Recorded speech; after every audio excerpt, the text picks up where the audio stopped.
મહેસાણાની માનસિક દિવ્યાંગ ખેલાડી આશાબેન ઠાકોરે ઇટલી ખાતે યોજાયેલ special Olympic world winter games 2025માં ફ્લોરબોલ રમતમાં બ્રોન્ઝ મેડલ મેળવ્યો, ત્યારે ગામના લોકોએ તેને હર્ષપૂર્વક વધાવી લીધી. જાણીએ. બેન રોમાજી ઠાકોર, મને આશાને મેં સ્કૂલમાં મેકી તો સાહેબે કે બોલતી નહીં કે સાંભળતી નહીં તો સ્કૂલમાં ભણાવી કેવી રીતના, તો મેં કીધું તમે ગમે તે કરો મારી દીકરી ભણાવો. પછી એમ કરતાં કરતાં સ્કૂલમાં એક સાહેબ આવ્યા તો સાહેબ કે આને બીઆરસીમાં લઈને આવો, તો બીઆરસી સાહેબે થોડો ટેકો આપ્યો. પછી એમ કરતાં કરતાં વિષ્ણુ સાહેબે કીધું તો સાહેબોનો ટેકો હતો ને એચઆર સાહેબ રીનાબેન બધાનો સાથ સહકારથી હું આગળ વધી મારી દીકરી લઈને, એટલે આટલી વધી મારી દીકરી. નકર કોઈનો આધાર નહોતો મારા આગળ પાછળ, કોઈ પીનો કોઈનો આગળ પાછળ કોઈનો ટેકો નહોતો. હું મારી જાતે લઈને સાહેબે કીધું ને એમ દોડ્યું, એટલે મારી દીકરી આટલા રમતમાં જઈને આગળ આવી. Hockey, floorball, coaching 100 metre, 50 metre, 100 metre દોડવામાં નંબર લાવો. પછી એને ગોળા ફેંક, દડા ફેંક, પછી લોબી કોચ, વોલીબોલ અને હોકી, ફ્લોરબોલ એટલી રમતોમાં જઈને 6 મેડલ લાવી, 4 ટ્રોફી લાવી અને બીજા સર્ટિફિકેટ ઘરમાં પડ્યા.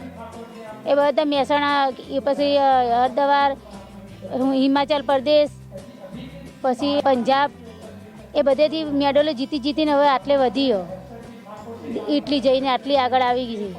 અમારું ઘર હાવ ગરીબ હતું તો પણ મેં મેકલી દીધી એને.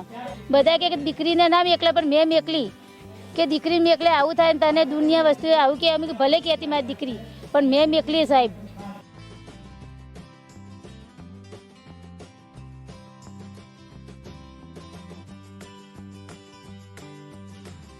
વિજેતા ખેલાડી આશાબેન ઠાકોરના માતા અને પિતા છૂટક મજૂરી કરીને ગુજરાન ચલાવે છે.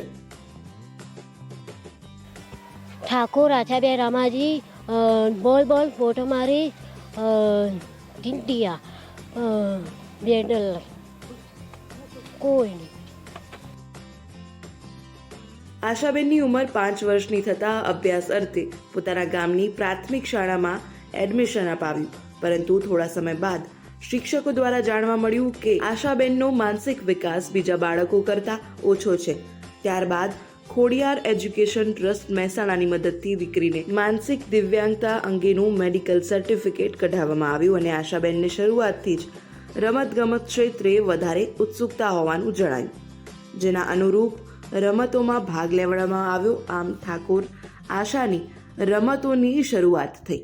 ઇટલીમાં 1500 ખેલાડીઓ જુદી જુદી રમતોમાં ભાગ લીધો હતો અને તેમાંથી આશાબેને બ્રોન્ઝ મેડલ જીત્યો છે.